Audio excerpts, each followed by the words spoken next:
Pashtun Nation will hold a Luajarga on October 11 to devise a joint strategy to face the challenge of Pakistan state operation. Human rights violation, exploitation of our resources, and genocide of Pashtuns. Hundreds of PTM activists have been illegally arrested, inclusive Ali Wazir, Sabir Bilal Afghan, Shakirullah Fikerman, Murad Afghan, Alamzeb Masood, Sleman Turi, Shehzad Wazir, Maulana Zainatullah Afghan, Izzatullah Afghan, Aurangzeb, Nawaz Khattak, and Sleman Khattak. Thank you very much. Thank you. Thank you very much, everyone, Zaman, for your brief presentation. Now I would like to invite Dr. Naseem Baloch, Chairman Baloch National Movement. The mic is yours. Thank you. Okay, thanks. Good afternoon, honorable delegates and distinguished guests.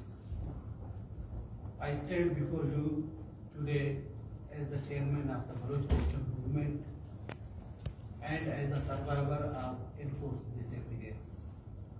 My personal experience mirrors the plight of thousands of Baloch men, women and children who have disappeared due to Pakistan's policy of enforced disappearance. This policy seeks to silence the Baloch people's call for freedom. Since the forced annexation of Balochistan in 1948, our people have faced systematic exploitation and oppression. The state's campaign of terror includes enforced disappearances, extrajudicial and custodial killings, and torture.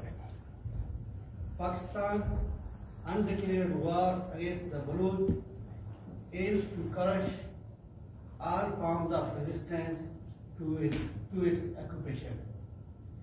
Today, Pakistan operates several internment centers where thousands of Baloch, Pashtun, Sindhi, and Kashmiri individuals are held without trial. These centers are black holes of injustice where detainees endure inhuman torture and the loss of their dignity. Survivors, often left broken and scarred, have recounted the psychological and physical torment they faced. Many of the disappeared are never seen again, with their bodies discarded in mass graves. The United Nations Declaration on the Protection of All Persons from Enforced Disappearances clearly states that such acts are offences against the human dignity. Yet in Pakistan, enforced disappearances are used as a tool of state repression. Thousands of Baloch and Pashtun have vanished, leaving behind families torn apart by uncertainty and grief. These disappearances are not just violations of individual rights, but assault on the very fabric of our society and our collective dignity. The International Covenant on Civil and Political Rights and the International Covenant on Economic, Social and Cultural Rights both enshrine the right to self-determination, a right also affirmed in the UN Charter. Yet despite these international commitments, the Baloch people are still denied the fundamental right to shape their own future. The denial of self-determination is the root cause of the ongoing human rights violations. The Pakistani state meets our demands for freedom with brutal violence.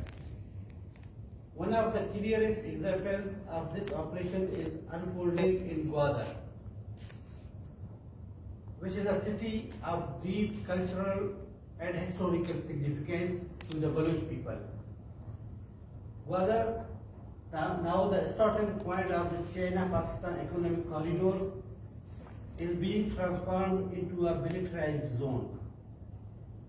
Fencing of the city has isolated local residents from their own land and resources. The Baloch people are being treated as strangers in their homeland. Weather is not merely a local issue. Its strategic location near the Strait of Hormuz, one of the most critical checkpoints for the global oil trade, positions it at the center of the China's geopolitical ambitions. Through its partnership with Pakistan in the CPEC project, China seeks not only economic dominance but also control over this vital maritime route. The fencing of Gwadar is about more than controlling the Baloch people. It's about securing influence over a region critical to the global power dynamics. China's involvement in Balochistan has only worsened the human rights crisis.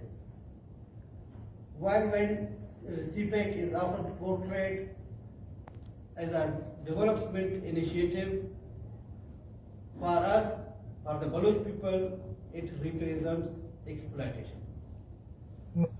Our land's rich resources such as gas, gold, and copper are being looted, while entire villages are uprooted to make way for infrastructure projects like the Gwadar port and for the CPEC route.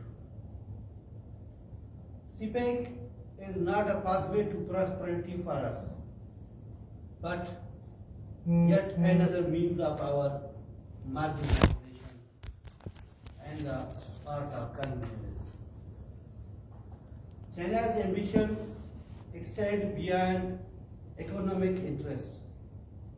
Securing Gwadar allows China to project power over the Strait of Hormuz, giving it leverage over the global energy trade and intensifying regional tensions.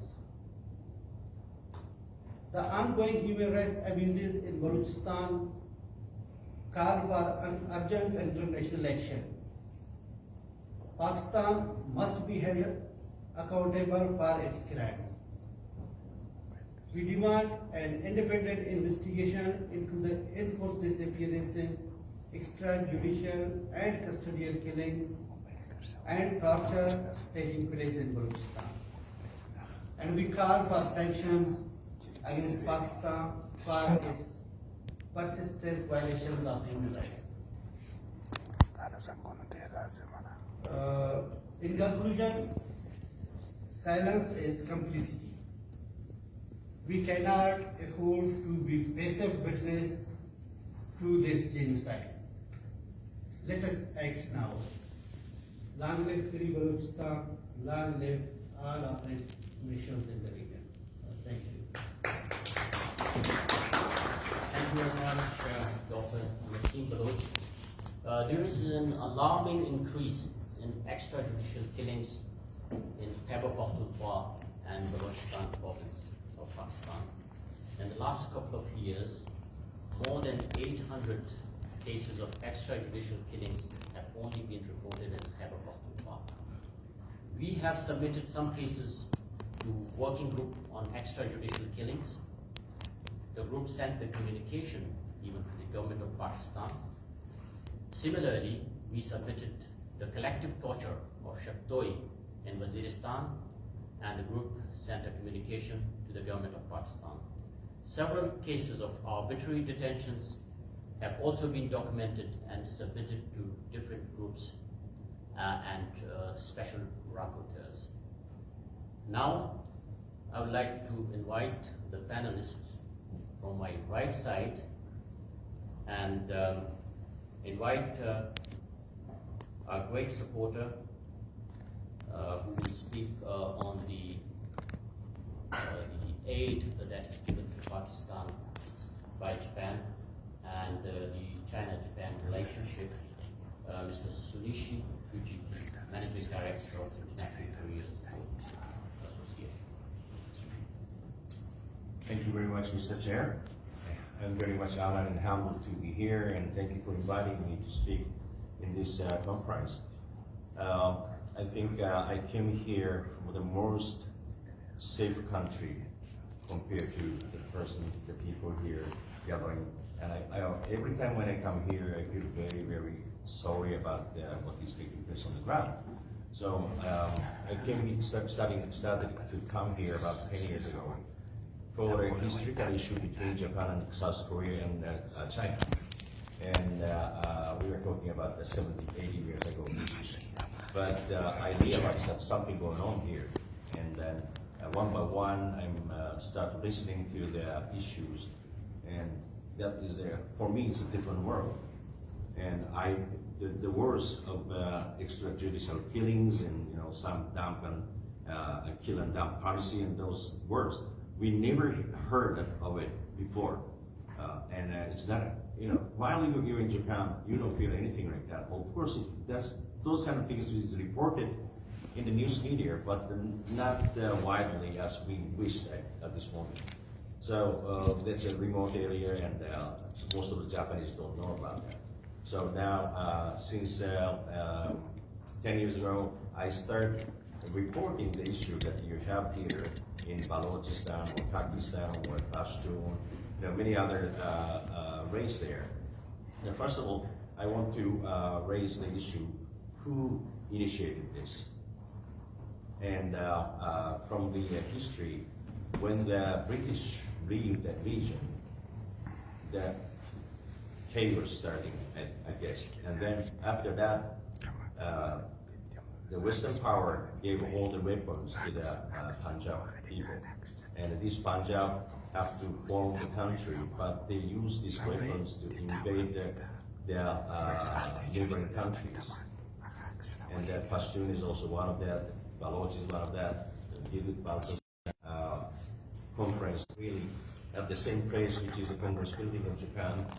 Because when we want to have an international conference for human rights in Asian regions, there is almost no place that we can hold. For example, my friends were trying to have an international conference in Thailand, Bangkok, a couple of years ago. And 3 of them, their organizer was arrested. I was one of the speakers invited there, but I lost contact with their organizer.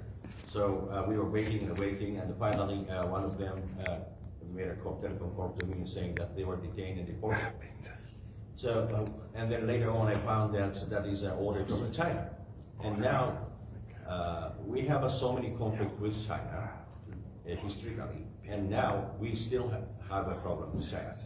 And now when I see the situation in Pakistan, now Pakistan is mimicking or copying what the China has been doing.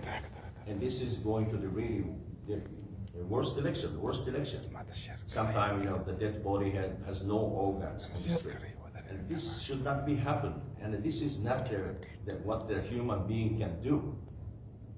The place like Japan, which is, as I said, safest place on the earth, it's really unimaginable. But when I witnessed these kind of things, then I was so much moved, and I started getting involved for that. And at the same time, as the chairperson said, Japan has been giving foreign aid over 30 years to Pakistan. So I spoke with the person in the Ministry of Foreign Affairs. How much you're spending to Pakistan? And they say a certain amount of money. It's a huge amount of money. And what's the purpose of that? They say to make schools, to make sanitary systems, or generators, power plants, and so on. And I was getting a lot of information from the people who's in Pakistan, in the ground. They say, if you see their satellite picture, there is no such a thing as existing. So I told the person officer in the foreign ministry, I questioned them, why you are not checking the use, how they use the money that we donated. Well, this foreign aid. They say because we have a diplomatic relationship with Pakistan and Japan, so we should not doubt the counterpart. This is the answer from the Japanese government. I said, on the ground, people are killed by this foreign aid, maybe, because they promised to make power plants, but actually it's not existing. So that means that money is used to something else. So we have to do something for that. And now we're talking with the Japanese government people and congressperson. So maybe in the future, near future, we will do something. Our government will do something. But anyway, so we really want to invite you to the conference in Japan. That will be from Pakistan, and from China. There's so many oppressed peoples in China and Pakistan. So we need to do something. I'm sorry, but I'm talking from the very safe place, but I share your pains and struggles. So I really hope that we can do something for yourself. Thank you very much. Thank you very much. It's really disturbing that Pakistan is double gaming everyone, and Japan is also included in that, warning projects which are on papers but not in reality. Now I would like to invite our next speaker, Fazal Karima, President PTM Switzerland. Please. Switch on the mic, please.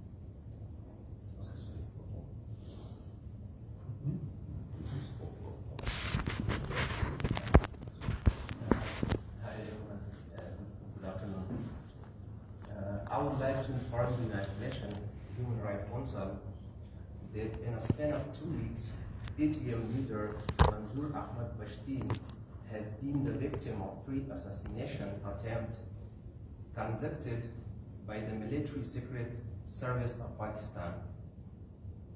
On September 18, 2024, while on his way to Korean emergency, it's a place in Khyber Pakhtunkhwa, to invite the people of the area to plan October 11, 2024 Green Jarga.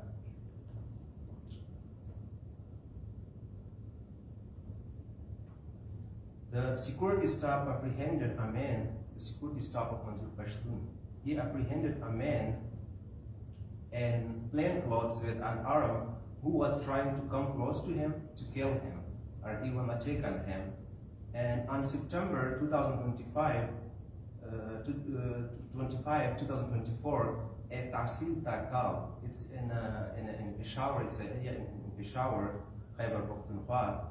The security staff of Manzoor Ahmad Pashtun apprehended 5 persons again in plain clothes with arms, riding motorcycle, who were conducting his surveillance through a drone camera, trying to come close to him or even attack on him.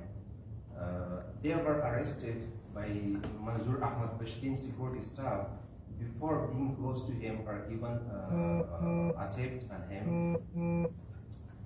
And on September 29, 2024, at Bangladesh Market, Hayatabad, it's in district Peshawar, it's also in Khyber Pakhtunkhwa, Manzoor Ahmad Pashtun security staff again apprehended 6 persons in plain clothes with arms, riding motorcycles, who were chasing him through drone cameras and were trying to come close to him, even attack on him. They were arrested by security staff before being close to him or even attack on him. And then they told to the Manzoor Ahmad Pashtun security staff that they were assigned the duty to kill him. The attacker were having identity cards of ISI, the Secret Intelligence Agency of Pakistan. Pashtun was informed by a very highly reliable source belonging to Security Service of Pakistan that the Military Secret Service of Pakistan have demanded from TTP in Tehrik-e-Taliban Pakistan, through Haqqani network, to kill him before the planned October 11 Grand Jarga. According to another source, who was privy to a meeting of Haqqani Network that took place in a house in North Waziristan, in which the officials of Haqqani Network asked TTP to kill Manzoor Ahmad Pashtun. Thank you very much. Thank you very much. I'd like to request the attendees not to take photos because we have our people who will take the photos. Thank you very much. I'm sorry I could not explain it in the beginning. Yes, it's not only the Pashtuns, Baloch, Sindhis, ethnic minorities in Pakistan that are the victims of extremism and terrorism, but another country in our close vicinity, which was very peaceful and economically it was really working very well. It was taken up by the radical elements, and I think the situation is really very grave in that country, and that's Bangladesh. Our next panelist will explain the situation here. Mr. Khalilur Rahman, Executive President of International Forum for Secular Bangladesh. The mic is yours.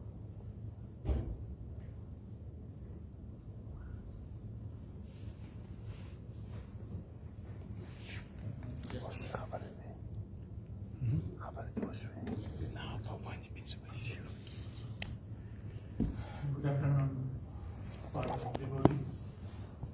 Many thanks, my colleague and friend, human rights activist, Mr. Pashtun Tahafuz, who is the chairman of this very important human rights conference of the United Nations, Human Rights Council, and all panelists in this stage, in this house, all audience and human rights defenders. From me and from my country, Bangladesh, I would like to congratulate and to salam all of you. When I am talking in front of you, when I am in the deep chair, my country, native Bangladesh, is really ongoing on the danger. You know, all the international journals are broadcasting regarding the Bangladesh since 3 months. Some of journal they are broadcasting some violated, some manipulated news, but some of news is coming right now is more truthful, more correct news is coming. On this time, I am showing one news on 27th of September. The boomling.com is from America, I think. They write an article, Queues in Bangladesh opens door Islamic extremism. This is the history, right 2 months from August, August and September. Bangladesh, under the government of Dr. Yunus, is going to, on day by day, is the Islamic terrorist country. What is, we get independent 1971 from the Pakistan.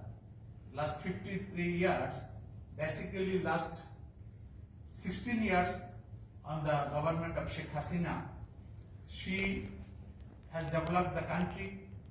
She was the daughter of the secular Sheikh Mujibur Rahman, and basically she was always make a society for the secular Bangladesh.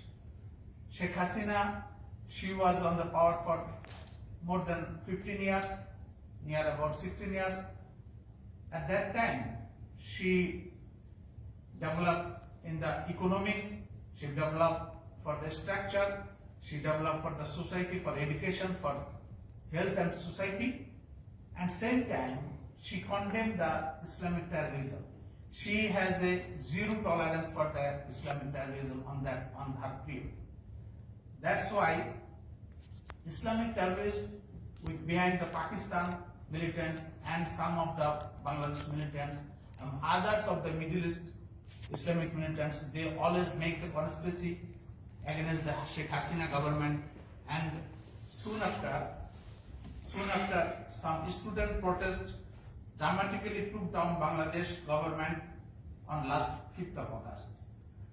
and that's now Bangladesh is going through a terrible transitional period since 2 months. There is a indiscriminate killings, massacres, robbers, looting, arson in house, arson in business and industrial establishments, persecution of minorities, fire in houses of Hindu minorities, fire in temples, in breaking of idols, rape of Hindu teenagers, girls, religious instruments and various shamans.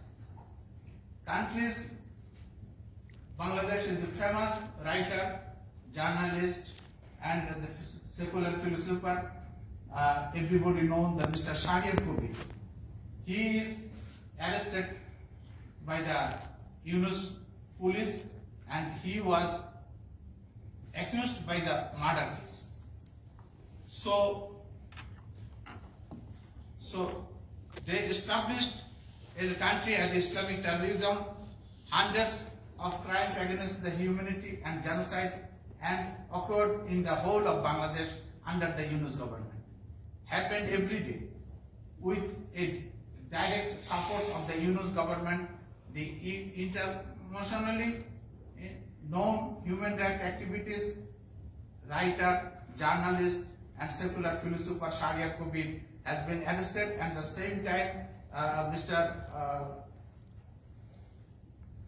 Shamsuddin Mani, he was the acting he was the acting justice of the High Court. He also the arrested and the tortured, brutally tortured in the court custody. Has been arrested, so brutally tortured inside the court police custody and as was admitted to the hospital, half-dead state. 18 journalists of the renowned national media of Bangladesh have been arrested with a false murder case. 70 was TV journalist Farjana Rupa, news editor Shakil Ahmed, managing director Mojammel Babu, editor of Bhorer Kagos Mr. Shamal Dotto were tortured by the police and some terrorists. In Dhaka University, Fazlul Hall, a arrogant, unbalanced people named Tufatul Hussain, he has brutally tortured in the Fazlul Hall and he has died. Mr. Shamim Mullah, he was the student leader of Jamnagar University. On the 16th of September, some of the students who are the militants with the terrorists with the Islamism, they have brutally tortured and killed him. So many are going on the country is right now. So I would like to attention to make a special request to all of you, please a little attention to the Bangladesh. Bangladesh is going on danger, Islamic terrorism country. So United Nations and all of the human rights defenders, all of international peoples have to raise the voice against the Islamic terrorism. Thank you very much, Karim Ahmad. It's really alarming situation in Bangladesh, and it will have very grave consequences and repercussions for the region also. So the countries in the vicinity, they should be very attentive to it. Now I would like to request next and last panelist. I hope fast because we are about to finish to talk about Afghanistan, and that's Azizullah Jabahel, PTM International Advocacy, United States of America. Thank you, Mr. Philippe.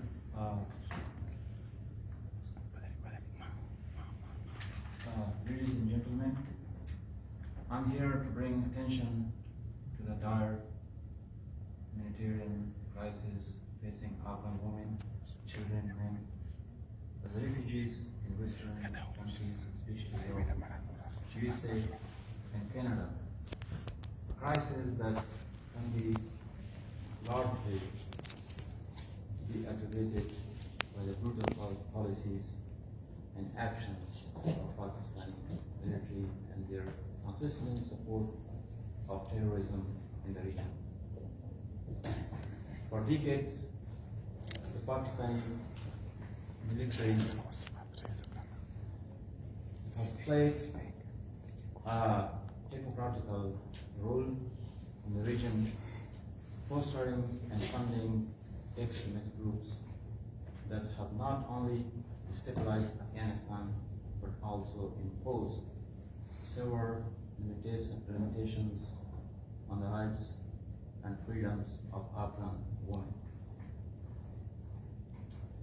The backing of the Taliban and other militant organizations has led to the erosion of women rights, silencing their voices and denying them the ability to contribute to the society. The Taliban's oppressive regime, sustained by Pakistani support, has demolished progress in education, healthcare, and women's empowerment.